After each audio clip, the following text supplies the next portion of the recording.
Welcome everyone. My name is Eleanor Horton and I will be Chair and Moderator for today's webinar for the Community Care Smart Assistive Technology Collaborative. I'm a Senior Lecturer in Nursing at the University of the Sunshine Coast, but for today's session I'm representing as an Expert Reference Group member on the Smart Assistive Technology Collaborative. Today's session is called Do Change, Do Cardiac Health, a New Generation Ecosystem. This is part of a series of sessions being facilitated by Community Resourcing for the Community Care Smart Assistive Technology Collaborative.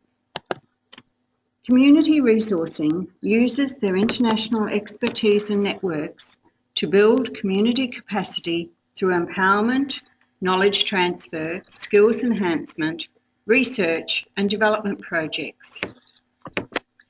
Community Resourcing has been funded by the Queensland Government to bring together an online platform for community care service providers who are interested in collaborating on issues and practices related to smart assistive technology. Today's session will be delivered by Sander van Berlo. Sander completed his bachelor's and master's degree at the Industrial Design faculty at Eindhoven University of Technology. Sander's master's degree project was an e-health ecosystem that combines behavioural measurement with behavioural change methods to support the adaptation of healthy lifestyles for cardiovascular patients, specifically reducing sodium intake. Sander established a design studio called Omni, which is developing this concept further in a consortium of 11 European and Taiwanese companies. The project is funded by the European Commission and will take 3 years. I welcome Sander to the platform. Thank you, Eleanor. Thank you for the introduction and for having me here today to do this webinar about Do Change. Today I would like to talk a little bit about the project, which is ongoing. We'll talk about the goals that we have set for the project, the innovation that we're trying to achieve, and the challenges that we're facing. So first I would like to say a little bit about OnMe. OnMe is a young multidisciplinary innovation and design consultancy based in the Netherlands. We design products, systems and services that focus on building and maintaining health and well-being. We have two directions that we focus on, which are design, in which we design and consult on products that integrate into a change ecosystem. And we also do analytics, so data-driven designs using user-centered analytics for behavior change. We aim to design our products in such a way that they integrate seamlessly into someone's life, so that they become unconscious, autonomous and reparative. So, Do Change. I would like to start by introducing the primary objective. So the primary objective of Do Change is to develop a health ecosystem for integrated disease management of patients with heart disease, cardiovascular disease. The system will give them access to a set of personalized health services in near real-time fashion. This disruptive system will incorporate the behavior change method, Do Something Different, in conjunction with innovative wearable tools that can scan the nature and volume of food and liquid. We will also monitor clinical parameters and try to achieve all this in a domestic situation. So first I would like to say a bit about cardiovascular disease. Cardiovascular disease is a group of medical problems that affect the heart and surrounding blood vessels. This is a high blood pressure, coronary heart disease, etc. Within the Do Change project, we are focusing particularly on patients with heart failure and ICD implants. But the cardiovascular disease is a much bigger group of medical issues, which we will focus on later on in the project. So cardiovascular disease is a very common illness in Europe. It's a very common disease amongst older adults. Within the European union, it causes 2 million deaths a year, and it's responsible for the largest number of premature deaths. So this is a very relevant problem in our aging population. How does cardiovascular disease affect the patient? So the effects of a cardiac event are not just physical; they're also have a big burden on lifestyle and emotional, and they have a lot of emotional aspects to the illness. So patients don't just have to deal with the physiological changes of their body, but also with positive and negative emotions while learning to understand the heart condition. And they have to change and adapt new behaviors which they might not have had before the cardiac event. So this can be stopping smoking, quitting smoking, losing weight, eating healthily, taking medications, changing activity and exercise routines. They might have to stop their job, quit their job, and these are very difficult things to adopt at this moment, and everything comes together at in one go. So it's important to realize that this situation is very challenging, not just physically, but also on all these other elements. And in Do Change, we try to focus on supporting the behavioral aspect and the emotional aspect, while also, of course, keeping in account the physiological situation. So the general approach that is used for cardiac rehabilitation is to provide support in a way that focuses on providing information and teaching people how to deal with this new situation. It is effective because it causes 50% less chance of new heart problems and 30% less chance of death due to heart disease. Usually these programs focus on teaching about the condition, providing tailored exercise programs, guiding the changing lifestyle, offering guidance in those changes, giving support on the new medication program, and answering questions that might come up in any of these changes. But studies have shown that the adherence to these medical recommendations can be lower than would be expected. This might be due to a lack of knowledge about the process, a lack of knowledge about behavioral alternatives, lack of professional feedback or intervention. And essentially, we think that is because this general approach is focused too much on providing information and not so much on implementing successful behavior change methodologies that would have greater effects. So what we want to do is changing the scope of the care that is provided. So with simple changes in lifestyle, a better understanding of heart failure, and appropriate treatment, many people would live full and active lives. This is a statement from the European Society of Cardiology. So it's time for an alternative approach to see if we can find new methods to really support the people in this situation. Well, one of the technologies that is emerging a lot, of course, is telemedicine, mHealth technology. It's a changing landscape with appearance of unobtrusive digital and wireless technology. We can utilize this technology in the patient's house, in their home, and it enables us to tailor the care to the person and give them access to health services at any time. But having these devices in someone's house also means we have to deal with security and data, and that we have to design them in such a way that they will work in the context that they are initially created for. Yeah. So when we look at current or available mHealth technology, we see that a lot of it focuses on clinical health measurements that are done at a distance, so not at the hospital, but in the person's house.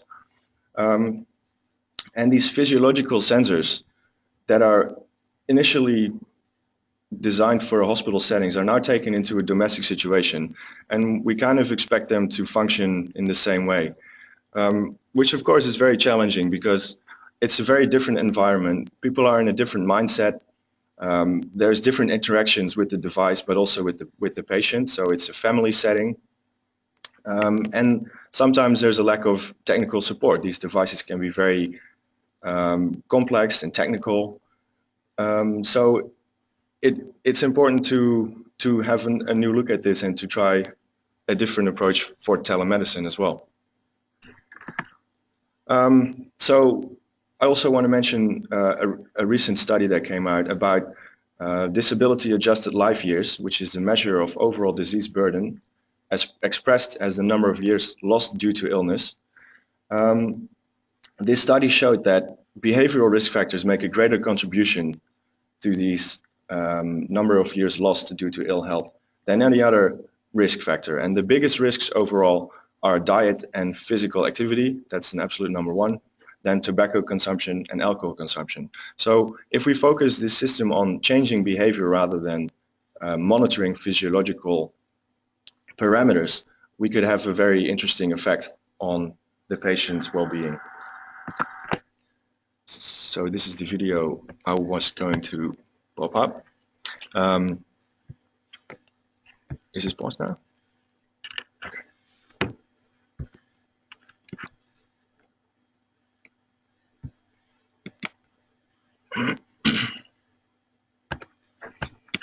I also didn't load it in yet.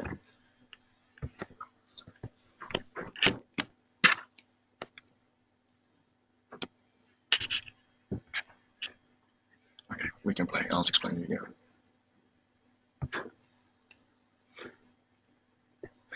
Okay, so there's a video which people should look at. I was going to implement it in the PowerPoint, but I made a mistake there.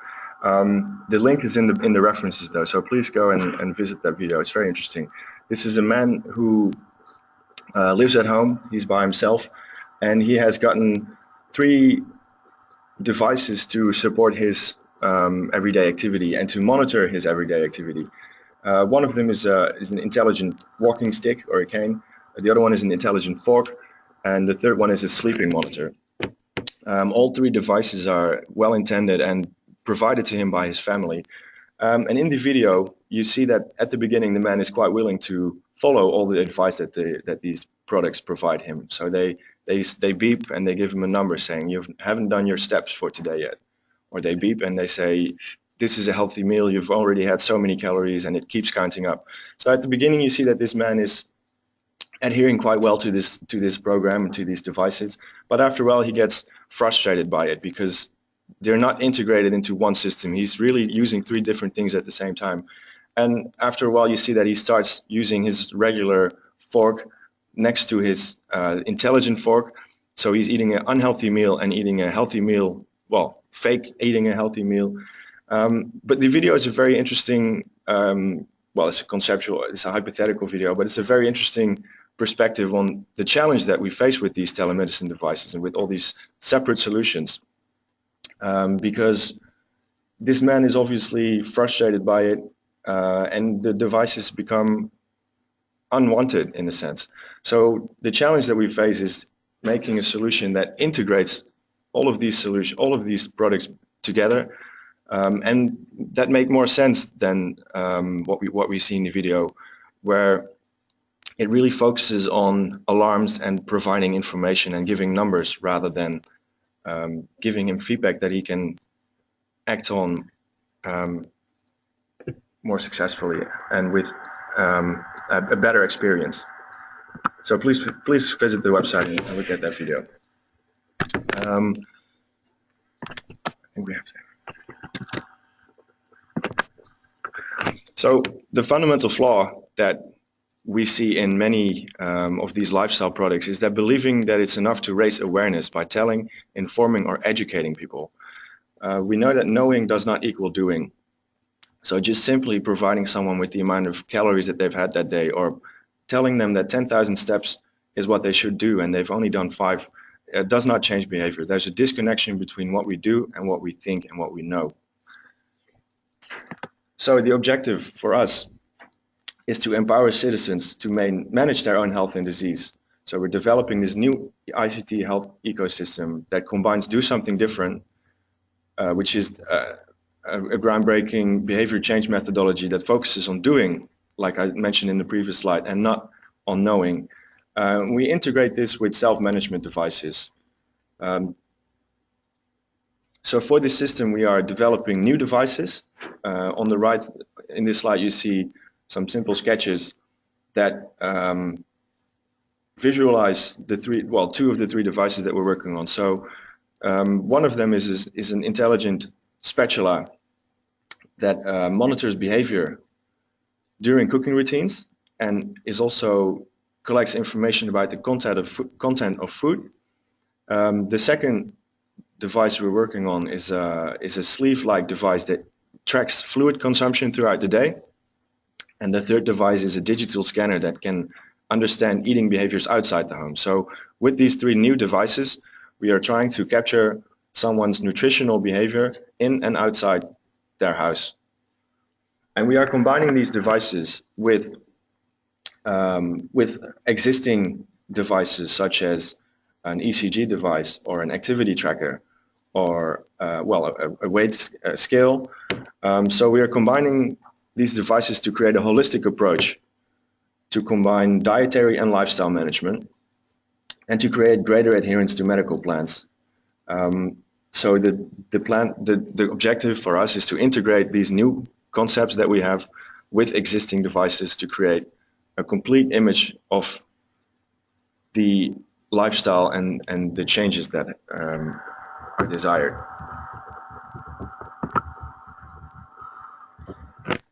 So our system will involve patient, caregivers, families, and patients' wider social environment.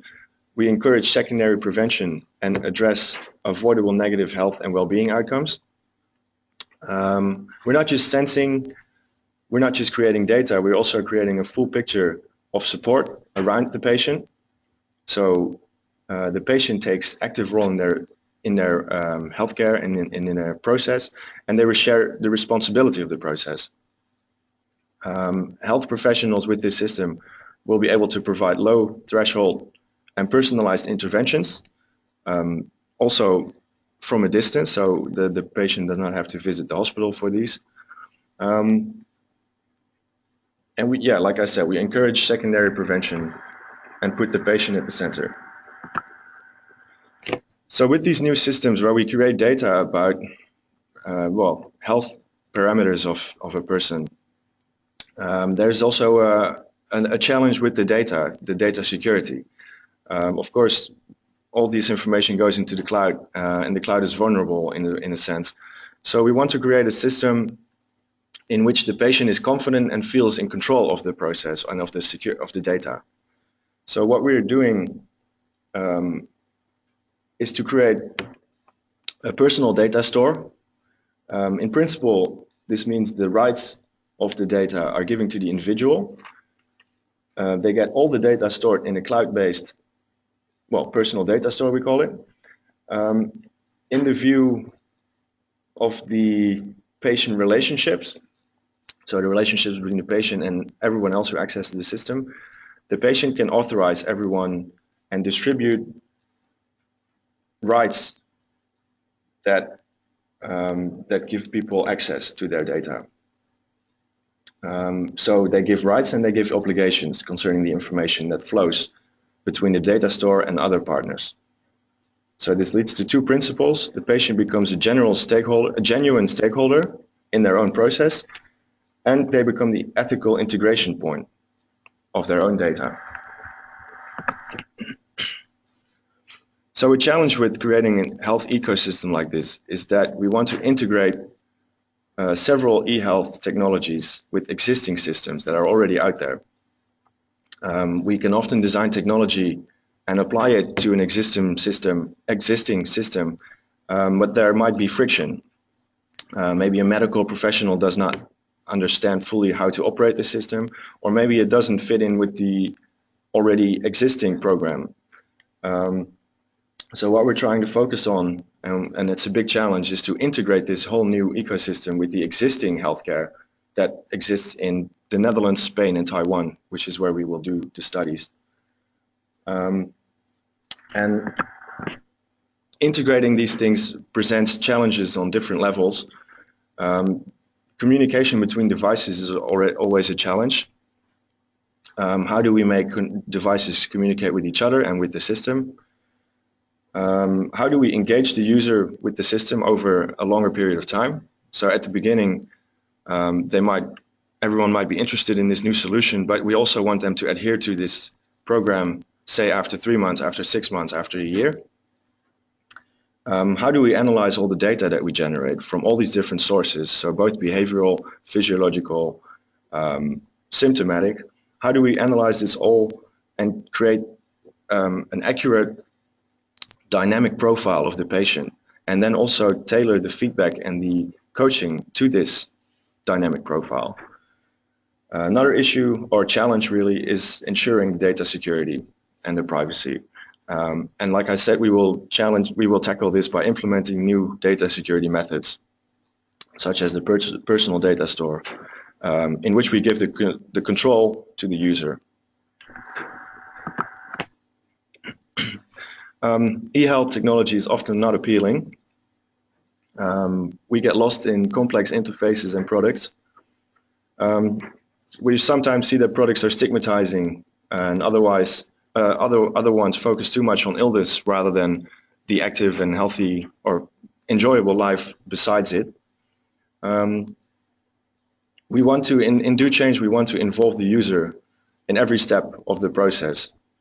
We're following a user-centered design process in which we, like I said before, try to design them in such a way that they will seamlessly integrate into everyday life.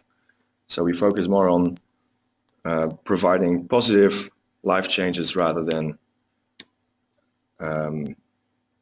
the illness and yeah.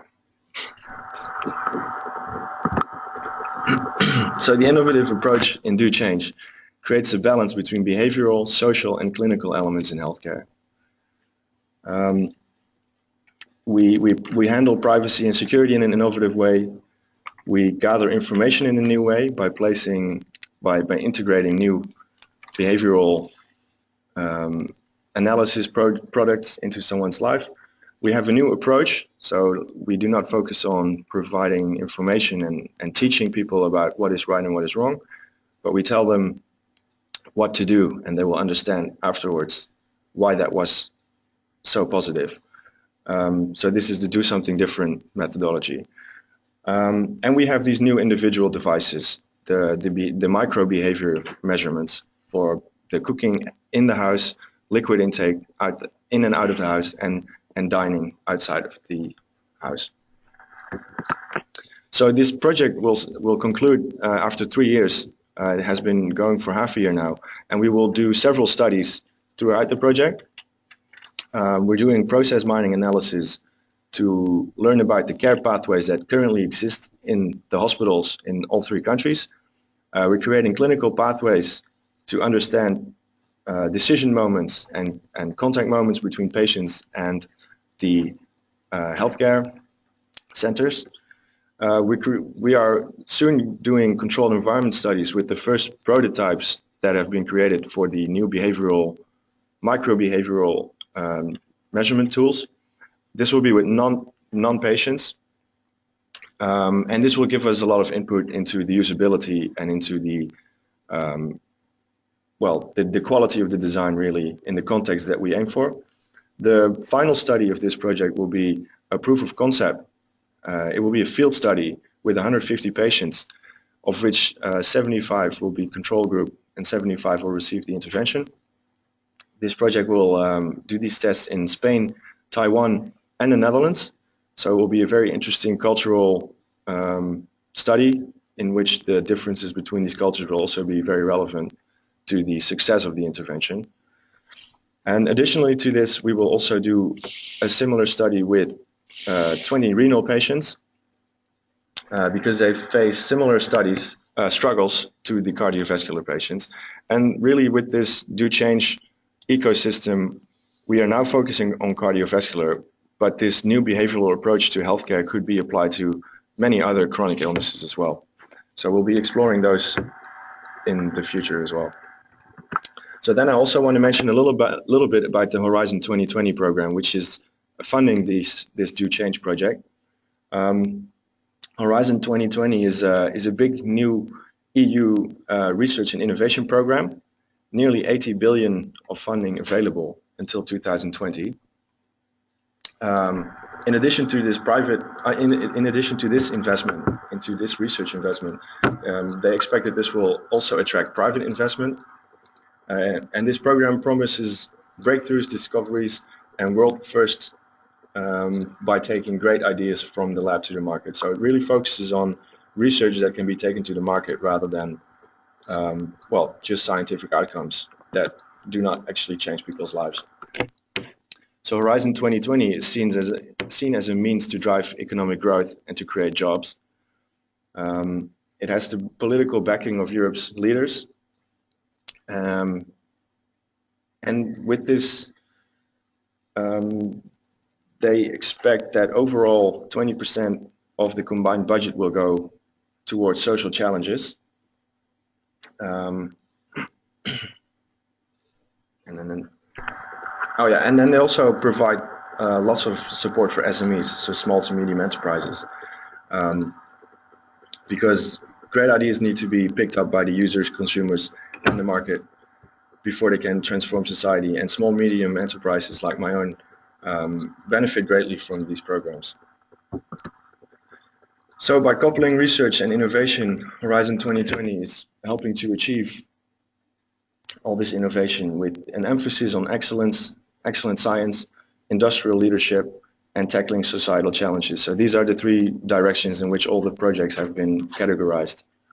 And the eventual goal is to ensure that Europe produces world-class science and removes barriers to innovate and makes it easy for the public and private sector to work together.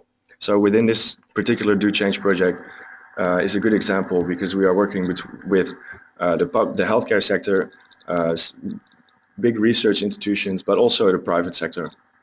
And together we aim to deliver this healthcare innovation.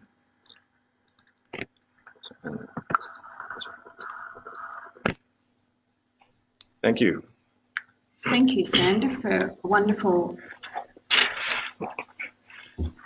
talk on the importance of Do Change, and we have very similar issues in Australian society. We have a question online from Susie from Billawheeler. Co-design with consumers and carers in Australia is not a regular feature of projects incorporating smart assistive technology. How do you think from your experiences in Europe we can increase clients and carers' involvement in the actual design process? That's a good question, thank you. I think with user-centered design there are many interesting methodologies that can be applied to include both all stakeholders into the development of these systems, and it can happen at several stages. We are now trying to involve both the medical side and patients early on in the process. There's lots of methods out there that, well, we're implementing several of them. I'm actually going to do a webinar after this one in which I will explain a few of them because it's a bit difficult to mention specific examples. Currently we are doing lots of interviews with both patients and medical professionals, and we're taking all those results into account for the design process. And like I said, I will be explaining one of those examples in the next webinar. Thank you. Susie, I hope that was answered your question. Have we any other questions online?